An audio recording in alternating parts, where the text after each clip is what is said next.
Hi there. Thank you for choosing to be here tonight. Welcome to another gentle moment with Sleepy Zen. I know that sometimes we just need a soft place where the mind can breathe again. And right now, you can let this space become your own safe corner. A place where you don't have to try, don't have to be strong, and don't have to hold yourself in any particular state. You can let go just a little. Slow down one beat and let your body understand that you are safe and wrapped in calm. Here you are listened to. Here you are trusted. And here you are allowed to rest. Before we begin tonight's story, let me ask gently, where is your heart at right now? A little tired? Feeling okay? Or needing a bit more soothing? If you want, you can share it so I can understand you better. That afternoon, when dark clouds began gathering at the far edge of the sky, Sora was still bent over the low plants along the garden path. The quiet garden she knew so well started to change its voice. The wind grew stronger, brushing through the leaves with a restless sound she had grown up hearing. Every time a storm approached, the garden felt like a different being. No longer a peaceful place, but a reminder of everything she couldn't control. She pressed her hands lightly against her knees and watched the leaves start to tremble under the first push of wind. She had tried propping up the bent branches, tried placing small stones around the roots, as if a little more effort would keep the garden from being shaken. But the stronger the wind became, the more everything she tried to hold steady began to tilt and sway. A first drop of rain landed on the back of her hand, then another. Under the darkening sky, the rain stretched into soft diagonal lines, falling and being carried sideways at the same time. The scent of wet earth rose up, strong and familiar, like something old, returning. She looked at the flowers she had cared for over so many months. She wanted to protect them from the sudden wind, partly out of love, partly out of fear. Fear they might snap, fear they might lose their shape, fear the garden would no longer look like the one she had worked so hard to hold in place. But the wind did not soften just because she cared. Each time she reached out to steady a branch, the wind moved in from another direction. Stronger, twisting, shifting. Leaves shook like small pools of water, catching the flicker of rain the way troubled breaths catch the light. Sora tightened her fingers. The wind hit against her cool and sharp, but not as fierce as she imagined. What tired her more was the tension she used to resist it. She sank down beside a small cluster of flowers. A long, thin leaf in front of her bent with the wind but didn't break. It curled, softened, moved with it, and then stood again when the wind changed direction. Sora watched it closely, long enough to see the simple truth in it. What kept it from being knocked over wasn't strength, but softness. Another gust came stronger than the one before. This time, instead of reaching out to protect the plants, Sora exhaled, slow and steady. She didn't move. She didn't brace.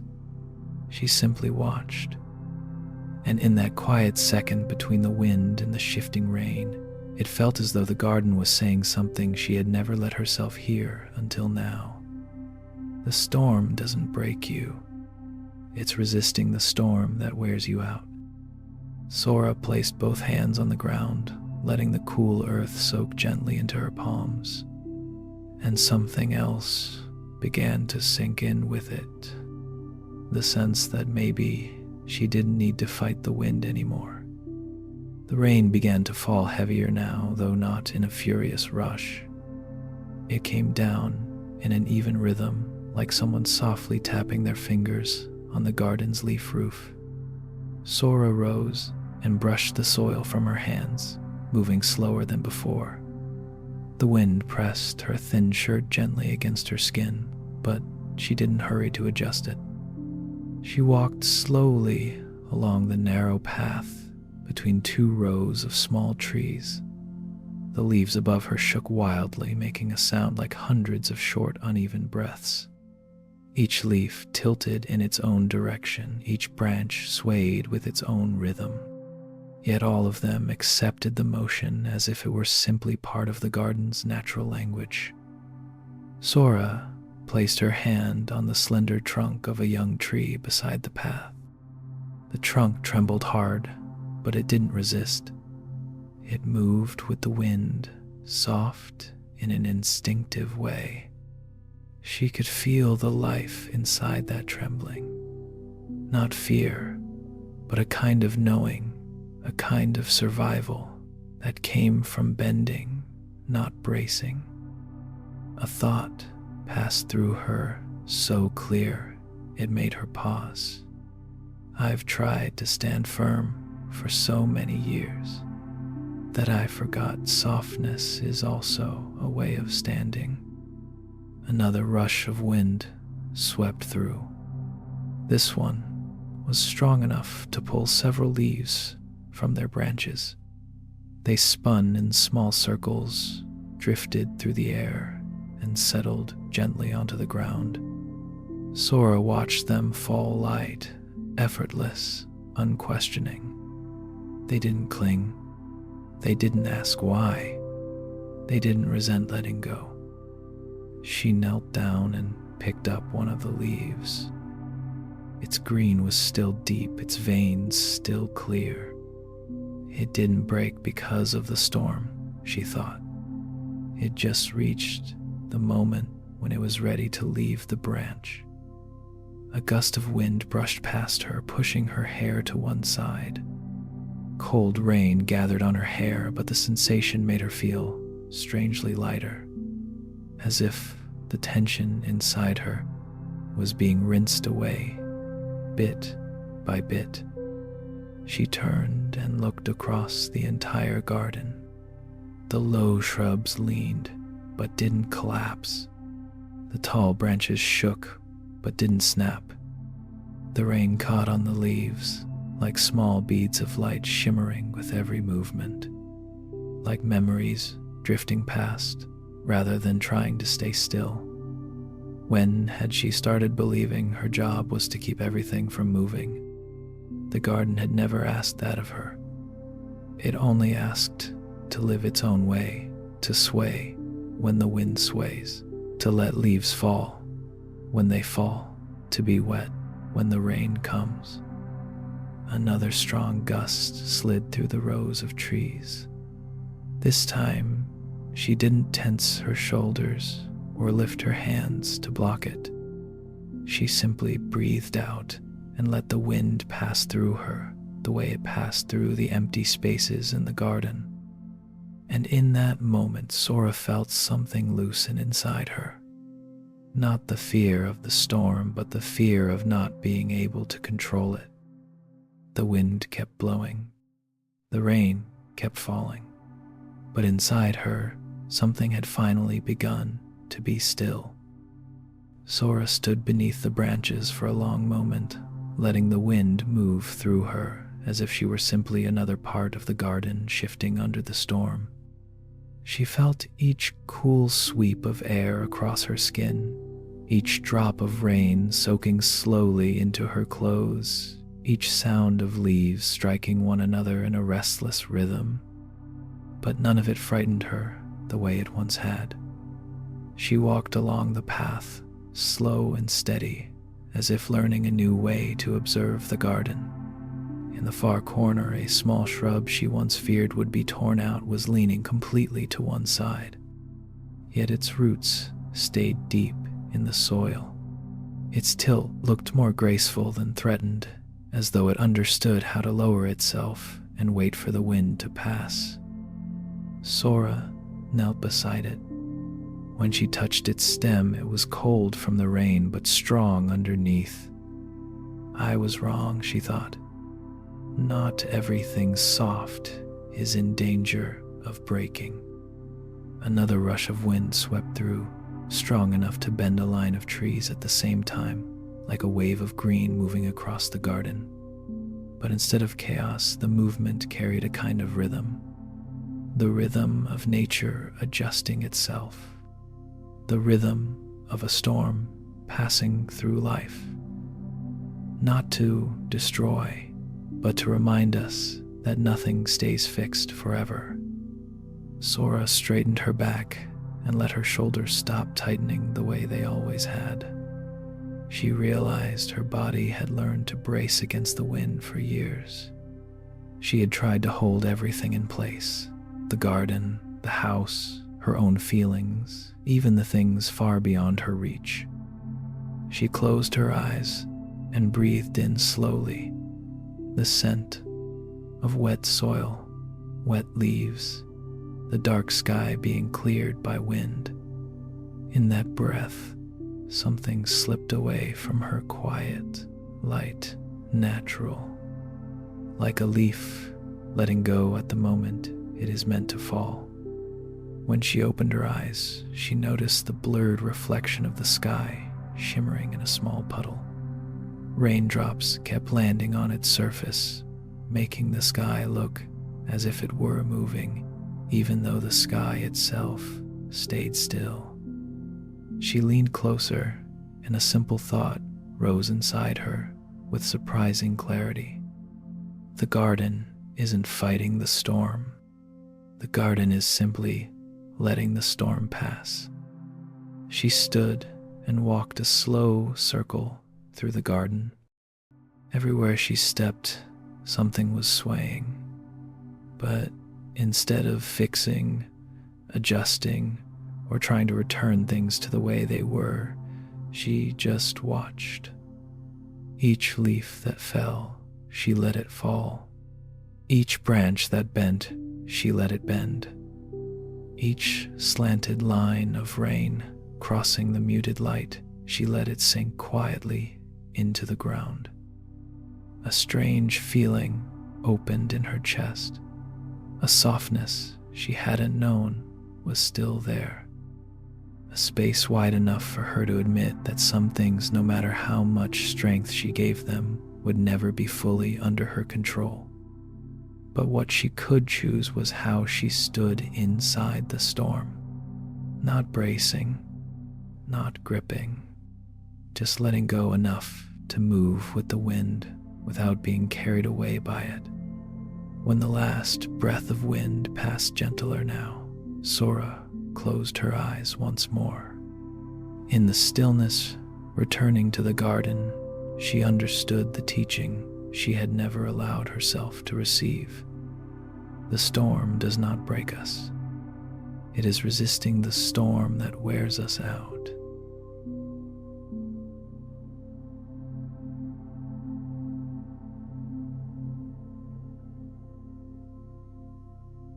There are moments in life when we don't realize that our mind has slipped away from the present. It drifts little by little, pulled toward things that haven't happened yet, or held back by things that already have. And then suddenly we find ourselves restless, tight, or quietly uneasy, sensing that something needs to be fixed, even though we cannot name what it is. But if we observe gently, we begin to see that the mind grows unsettled only when it is no longer standing fully inside the moment it belongs to. Like a beat falling off rhythm, everything feels slightly out of place, incomplete, misaligned. Most of our uneasiness doesn't come from what is happening, but from losing the simple rhythm of being with ourselves. Imagine the steady sound of a craftsman tapping a block of wood while shaping a wheel. The soft toke, toke rises at an easy pace, each strike spaced just enough to be calm, just enough to stay awake.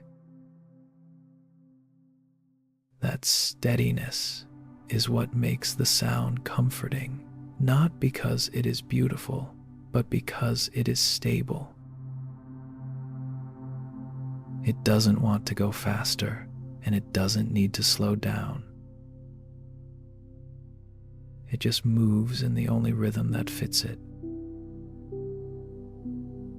And if we allow ourselves to listen, our own mind begins to settle into a similar pace, slower, wider, no longer pulled forward or dragged backward. So often, what exhausts us is not the work we are doing, but the 10 other things the mind is running toward, while the body stays here.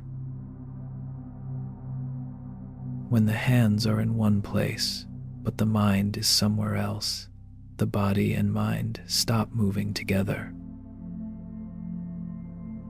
One part begins to pull, the other part begins to resist, and anything pulled in two directions eventually grows tired. But when we give ourselves permission to stay inside a single, simple rhythm, like the tapping of the wheel being shaped, the heaviness softens. The tension drops away because nothing is fighting itself anymore. The mind is allowed to stand exactly where it is. We often imagine presence as something complicated, a deep state of meditation or a skill that requires effort to attain. But presence is simply being in the rhythm that is happening right now, without adding anything and without taking anything away.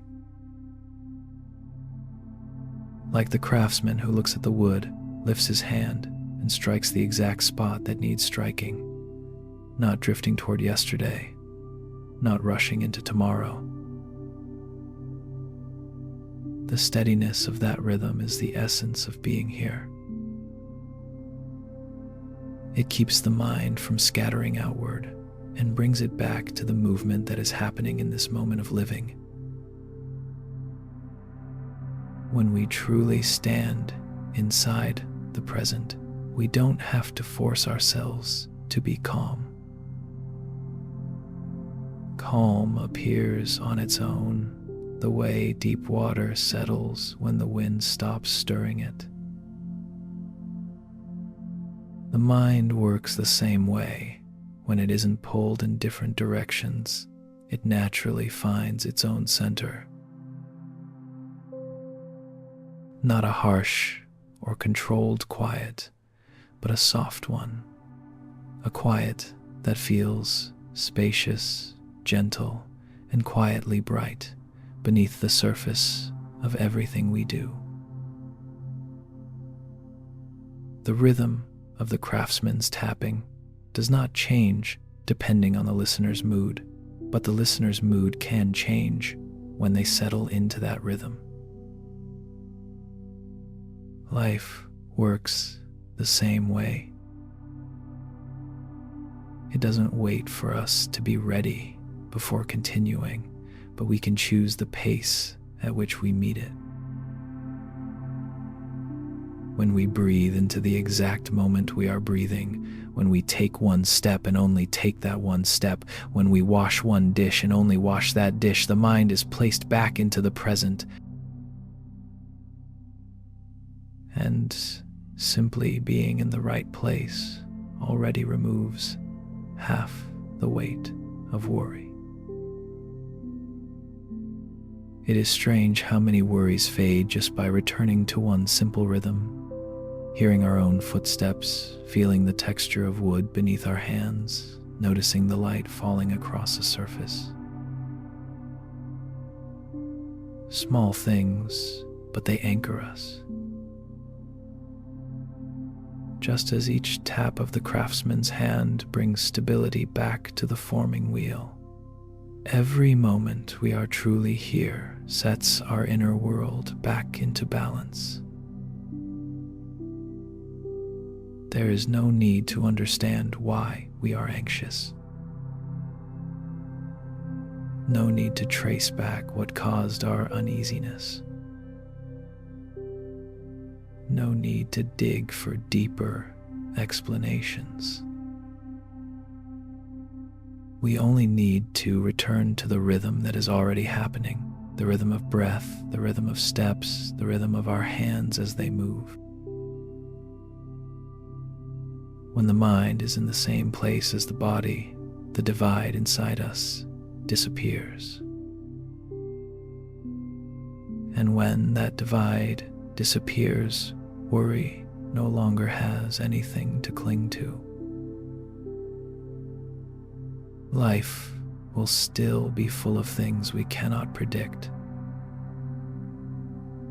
But in each moment we are fully present, the mind stops chasing the future for safety and stops clinging to the past for meaning. It stands inside the small bright point of now, the place where everything is enough, even if only for a single beat. And sometimes one quiet beat is all we need to continue.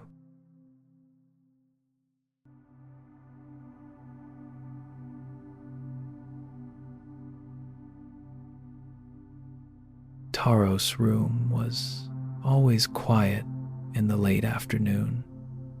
Light slipped through the thin curtain and fell across the wooden floor in soft, pale lines, as if time was walking with very gentle steps. In that quiet, Taro often sat repairing the old objects he collected. They were worn and aged, yet held something that made him feel close to them. Perhaps because he could sense the stories resting inside every faded mark. Today, at the center of the room, he placed a tall, antique vase about the length of his forearm. Its surface carried a muted blue-gray tone with patterns that had blurred over the years. But what held his attention most was a thin crack running down one side of it, fine as a thread yet impossible to ignore. It was an object he had kept for a very long time, long enough that he could barely remember why it meant so much to him. Taro touched the crack gently with the tip of his finger. It felt dry, sharp, and fragile, as if a little more pressure could make the vase split further.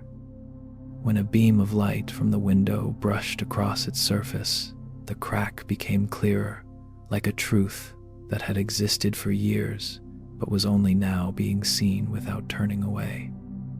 He turned the vase, searching for an angle that would let him forget the crack for a moment.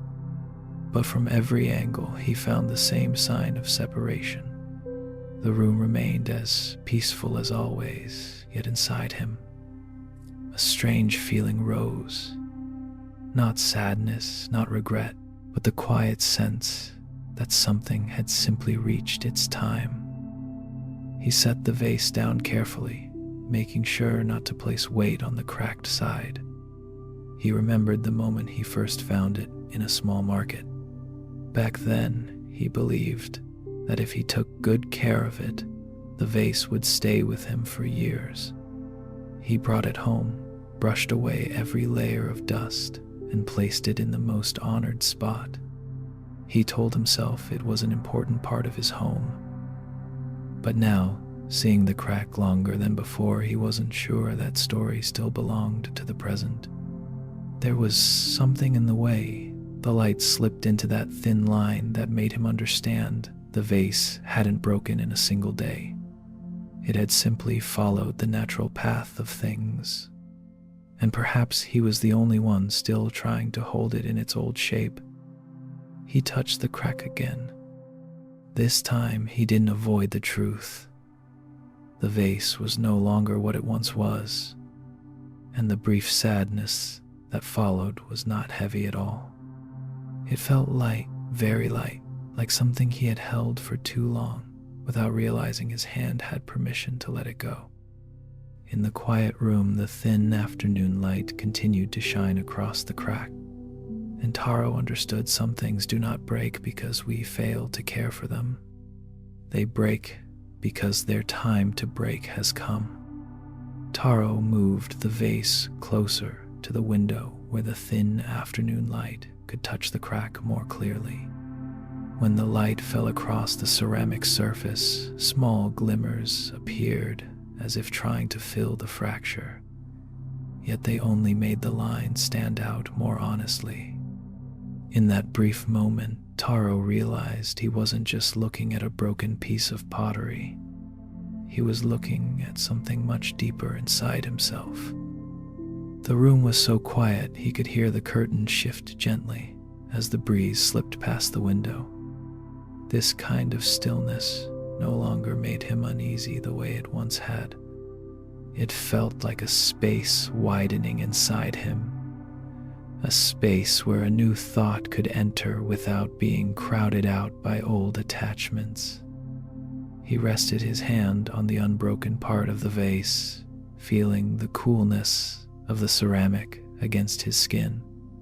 It was still beautiful, just no longer whole in the way he once demanded it to be. He wondered how many times in his life he had tried to hold on to things that were no longer intact. Old memories, familiar habits, roles that once made him feel safe. Had he kept them because he feared emptiness, or because he feared admitting they had already changed? The vase in front of him wasn't trying to convince him that it was still perfect. He was the one who kept painting perfection over it with his old memories. Taro turned the vase gently. Part of the crack looked newer, proof that it hadn't appeared all at once. Maybe it had traveled little by little, but he hadn't noticed because he had never been ready to see it. What he had been trying to protect wasn't the vase itself, but the image of it that he had held in his mind for so many years. He exhaled slowly. The angle of light shifted through the window and softened the harshness of the fracture. And strangely, the longer he looked at it, the less threatening it seemed. It looked more like a footprint of time, a mark that this object had lived long, had endured much, and had nothing in it that needed hiding. Taro lifted the vase again, but this time his hand no longer tightened around it. He held it with a gentleness he hadn't known he possessed.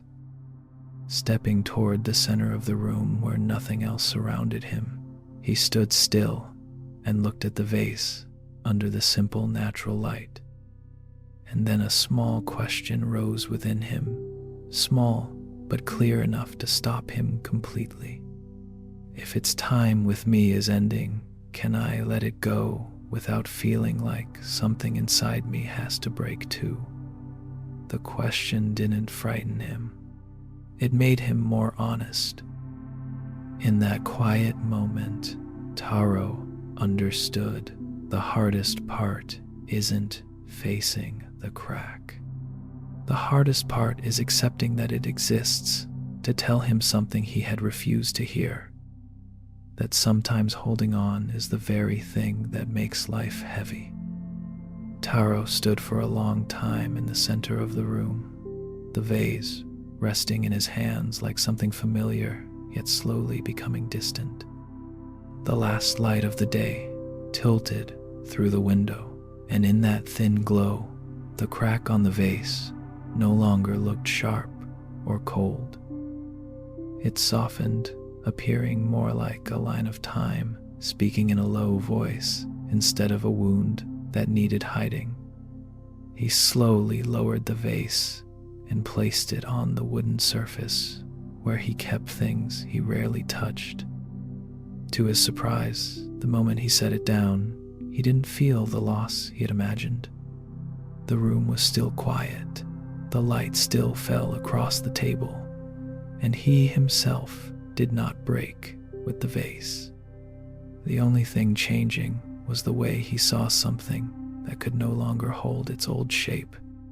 Taro slid his hand along the vase one last time. There was no wish to fix it anymore, no urge to cover anything. He simply touched it, as if offering a gentle goodbye he had never allowed himself to express before. When his hand lifted away, he noticed something different in his chest. A lightness, a small spaciousness, as if a part of him had been returned to its rightful place after being crowded for too long. A quiet thought passed through him. Some things leave not to abandon us, but to give us back the space we forgot we needed. The room seemed to recognize the shift inside him. The air felt brighter, even though the light had not changed. In that moment, Taro understood that letting go is never the ending of what once was. It is simply opening a door, so a new flow, a new rhythm, a new space can enter. He stepped back and looked at the vase in silence. It was no longer something he had to protect.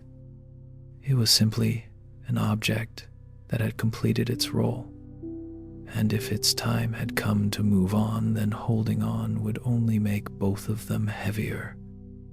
Taro reached for the small wooden cabinet near the door. Inside were objects he had once used and no longer needed. Things that had been important, then quietly stepped back. He placed the vase inside gently, as though setting down a story that had finally reached its last line. The cabinet closed with a soft sound, just enough to mark an ending that didn't hurt. He stood still before it, allowing himself to feel the moment fully. Not trying to be strong, not trying to hide the sadness, just breathing slow and deep. And unexpectedly, in that breath, he felt a peace he never thought could come from letting go of something so simple. Sometimes things break not to make us suffer. They break to remind us that something has reached its time to leave. And the only thing we are asked to do is to let it go in its own rhythm.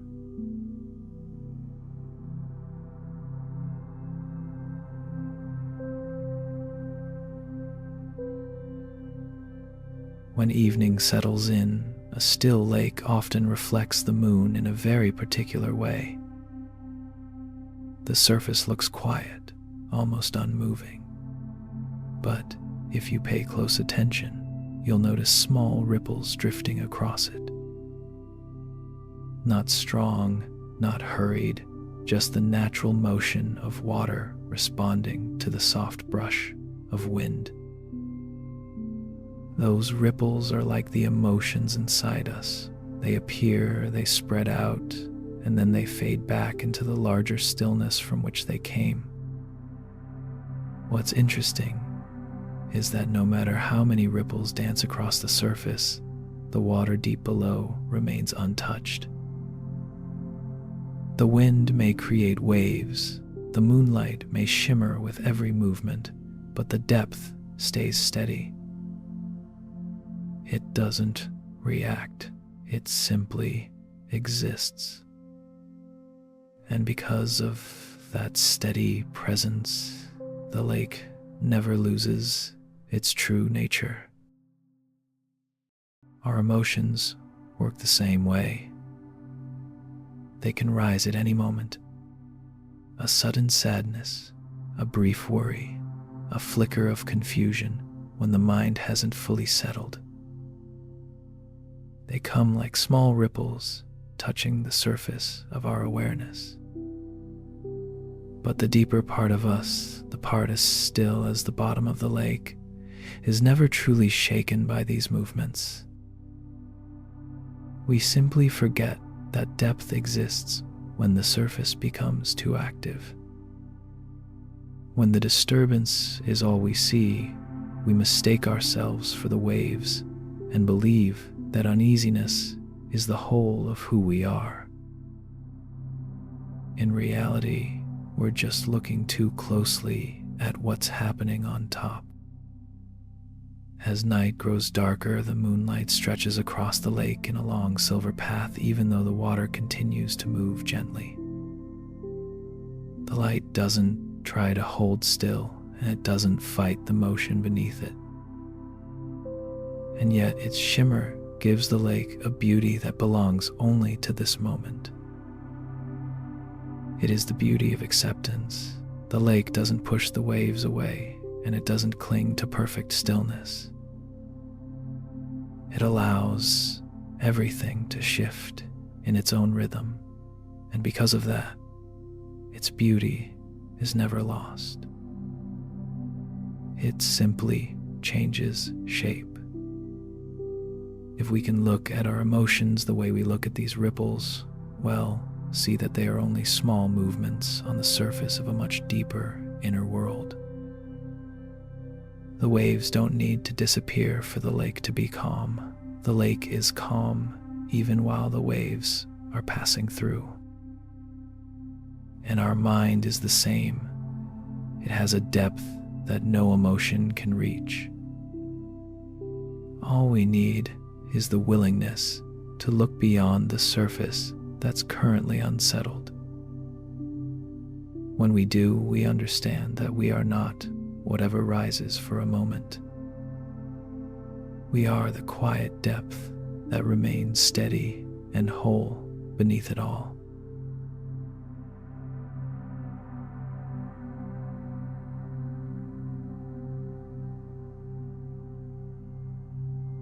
That morning dew still clung to the bamboo leaves lining the riverbank.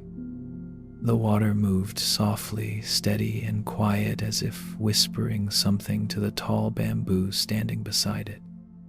Yuri stood at the edge of the earth, his hand gripping the strap of the woven basket on his back, his eyes fixed on the slow drift of the river. He had come here at Master Rowan's request, but his heart was full of things he didn't yet know how to speak. Master Rowan appeared from the narrow dirt path behind him, the sound of his sandals barely touching the ground. He always seemed to arrive at the moments when nature was at its calmest, as if he were simply another part of that stillness. He stopped beside Yuri, saying nothing, letting the river's rhythm speak first. "Do you hear it?" Rowan asked, his voice as soft as wind brushing over water. Yuri tilted his head. "I only hear the water." "That means you're hearing it," Rowan said with a small smile. A thin silence spread between them. The light breeze made the bamboo leaves tremble, creating a soft chain of sounds like unseen wind chimes. Yuri watched the gentle movement, but the heaviness in his chest didn't settle. "Master," he said quietly, "I feel myself stiffen. Every time I try to do something right, my body tightens and my mind feels trapped inside a frame. I don't know how to let go." Rowan didn't answer right away. He stepped toward a tall bamboo stalk and motioned for Yuri to join him. When Yuri came closer, Rowan placed his hand on the smooth surface and leaned slightly, sensing how the wind moved through it. Bamboo stays standing because it knows how to be soft, he said. It's upright, but it doesn't fight the wind. It isn't afraid to change its shape for a moment. It knows there are times it must bend in order not to break. Yuri watched the wind push through the grove. Each stalk leaned gently, then returned to its place when the breeze faded. But the bamboo goes back to its shape, he said. When I bend, I'm afraid I'll lose myself. Rowan let out a warm, quiet laugh, not mocking, but easing the weight in Yuri's words. Do you think your shape is something fixed? He pointed toward another stalk, growing closer to the river. This bamboo isn't the same as the one next to it. Its leaves fall differently. Its curve is different. So which one is its true shape? The one it had at first, or the one the wind taught it so it could move more freely? Yuri fell silent. A soft breeze passed through again, and the bamboo swayed with a smooth breathing rhythm. You're trying to hold on to an old version of yourself, Rowan continued. When you hold too tightly, you become rigid. And when you become rigid, the smallest wind can break you. Another gust came spinning a few bamboo leaves before dropping them at their feet. Rowan picked up one leaf and rolled it gently between his fingers. See, the wind has no wish to hurt the bamboo. It just passes through. But if bamboo resists, it won't survive the pressure. If it softens, it only bows for a moment. And in that bowing, it remains bamboo. Yuri looked out at the grove again. Every stalk bent when the wind arrived and stood again when it left. None of them resisted. None tried to freeze themselves into their old posture. They simply responded in the most natural way they could. For the first time in weeks, Yuri felt something loosen inside his chest. Not much, but enough for his breath to reach deeper. Yuri stood among the bamboo stalks, feeling the wind slip across his arms and weave through the small spaces between the slender trunks. The soft sounds rising from the grove, like the quiet breathing of a forest, became clearer the moment he stopped trying to interpret them. Master Rowan walked a few steps closer to the river and sat on a low stone. He gestured for Yuri to sit beside him. Do you see the river? Rowan asked. Yuri looked down at the surface. The water moved steadily, neither rushing nor hesitating. Nowhere did it freeze into a shape or push itself into a form it didn't need. It simply followed its most natural path. Does the river try to keep a shape? Rowan continued. Yuri shook his head no. Master, it changes depending on where it flows. That's right, Rowan nodded. When it meets hard ground, it bends. When it meets a rock, it splits and joins again. When the slope falls, it moves faster.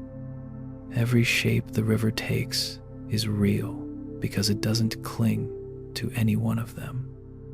The wind swept across the bamboo tops, turning them into long green waves. Yuri watched the movement and felt something inside him stir softly. He realized he had been trying to hold on to one good version of himself for far too long. A shape he believed he must keep forever in order to be right. Yet life had carried him through many bends and turns. While he resisted each time, change asked something of him. Master, Yuri said quietly, if I loosen up, I'm afraid I'll lose something important.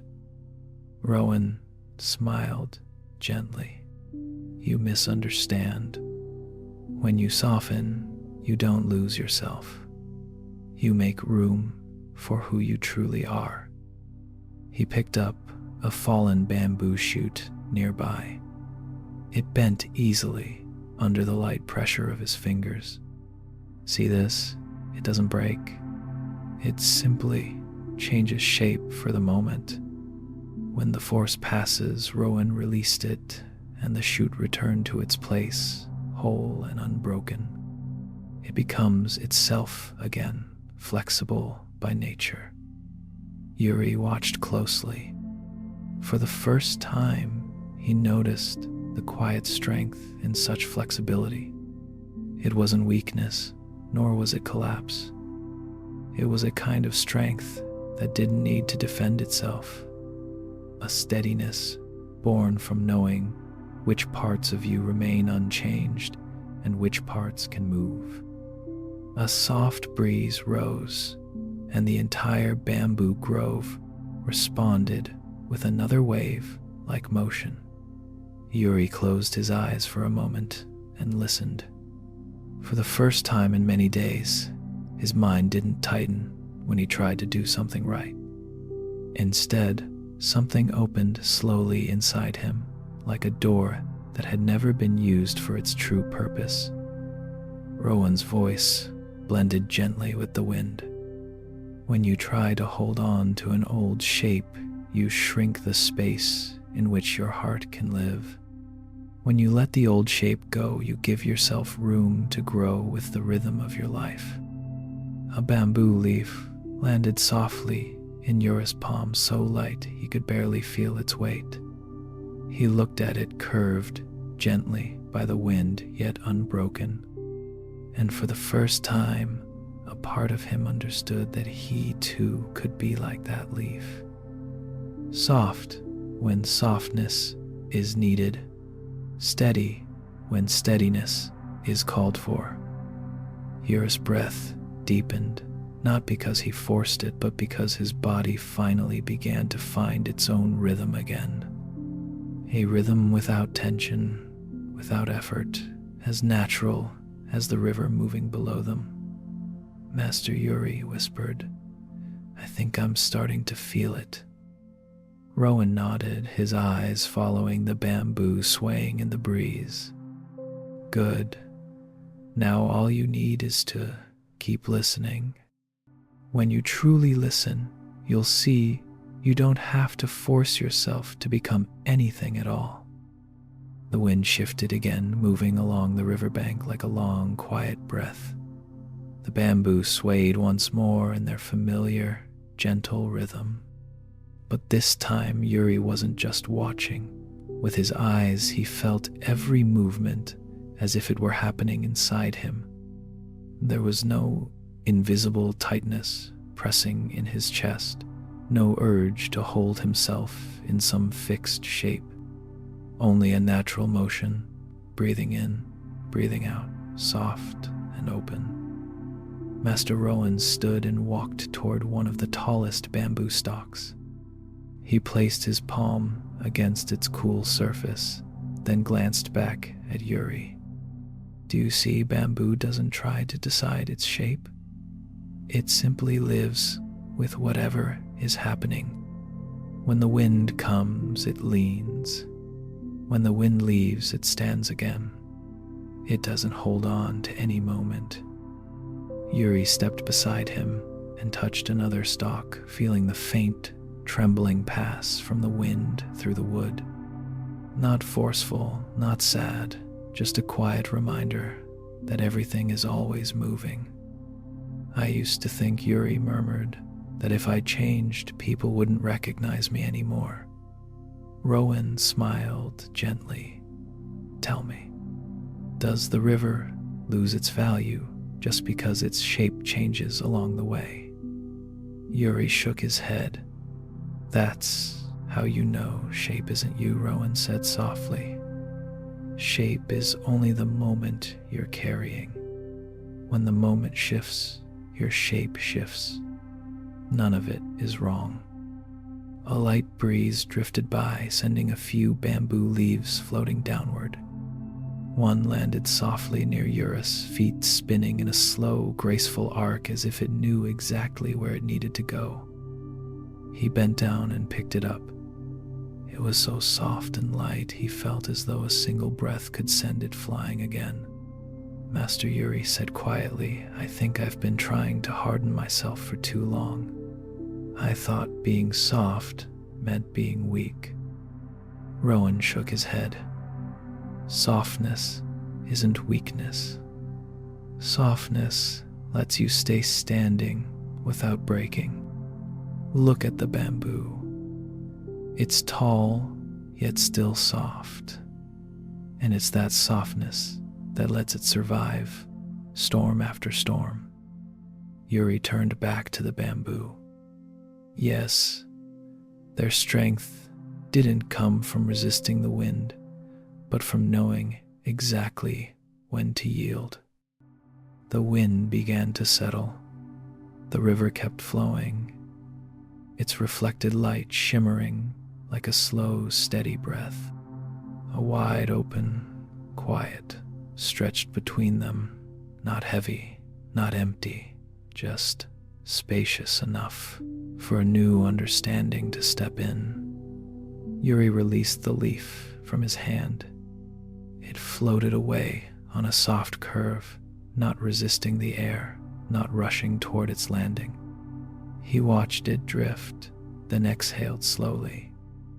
"Maybe," Yuri said, "I can let myself soften a little too." Rowan nodded. "Not a little, Yuri. Just enough that you no longer hold yourself in an old shape." And in that moment, between the bamboo, the river, and the wind, Yuri felt himself grow lighter. Not because anything around him had changed, but because he had loosened the very thing had been holding tight for far too long.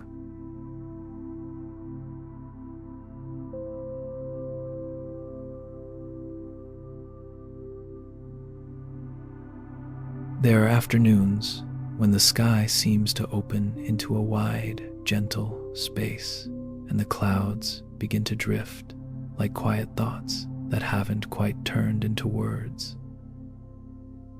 When we look up, we see them changing shape little by little, sometimes gathering together, sometimes pulling apart, sometimes dissolving into the light.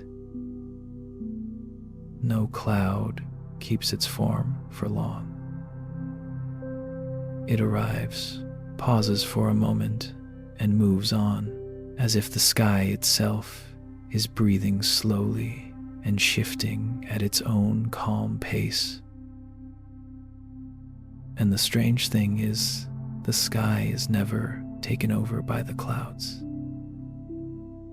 It simply lets them pass through. Our thoughts move the same way. They appear from somewhere natural, a memory, a worry, something someone once said, or just a small feeling that hasn't settled yet. They don't come to stay forever. They drift across the mind the way clouds drift across the sky. But often, we think they are more important than they are. We hold on to them, turn them over, question them, attach meanings to them, and suddenly our head feels heavy, even though what arrived was only a very small cloud.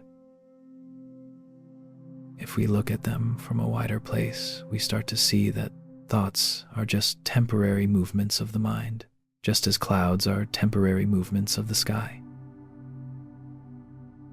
Clouds don't make the sky smaller. Thoughts don't make our inner world smaller either. They simply make the surface ripple for a moment. And if we don't cling to their shape, they begin to shift, soften, and dissolve back into the space they were born from. A gentle breeze pushes a few clouds to the right. The clouds don't ask where the wind comes from or when it will stop. They just move with it as if there's no reason to resist. Thoughts work the same way. When we don't hold them, don't force them to stop, and don't try to fix or overanalyze them, they pass through much faster than we expect. Not because we chase them away, but because movement is their nature. Only when we trap them inside do they turn into the dark, heavy clouds we think will never fade. If we sit still and look at the sky, we see something simple and comforting. The sky has never belonged to the clouds. The clouds are only visitors. Our thoughts are the same, only passing guests. And when we let them drift in their own rhythm, we begin to feel the spaciousness behind everything, a soft, bright stillness wide enough to carry us gently into deep rest is less than #2 hash.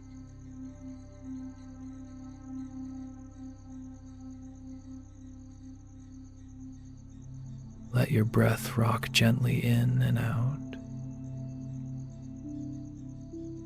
like small waves touching the shore.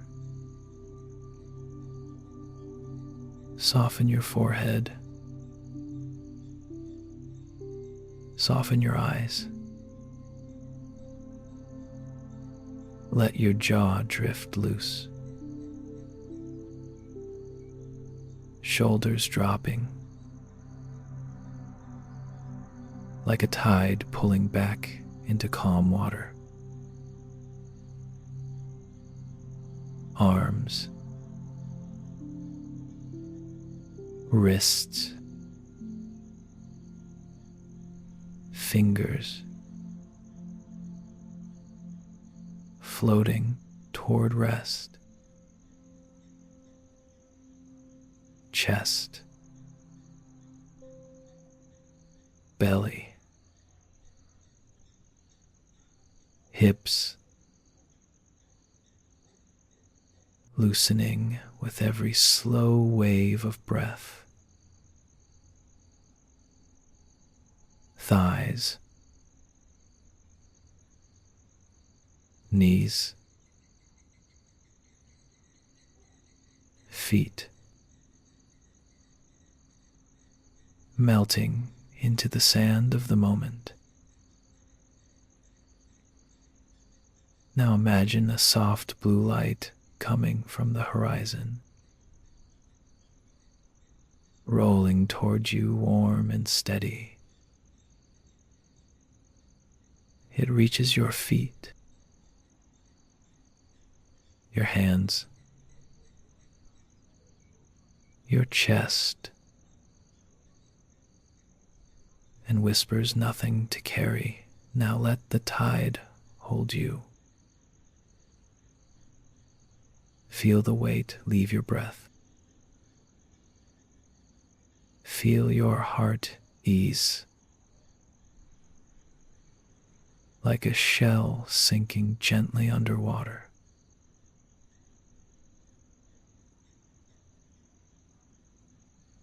Let your awareness drift out to sea, past the shoreline, past the last crest of waves, into the open night ocean.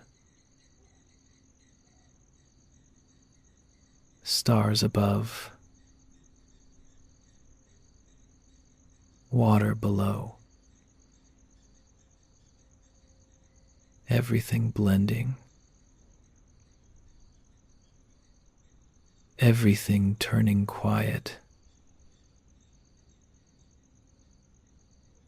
until you're floating in a deep, endless calm.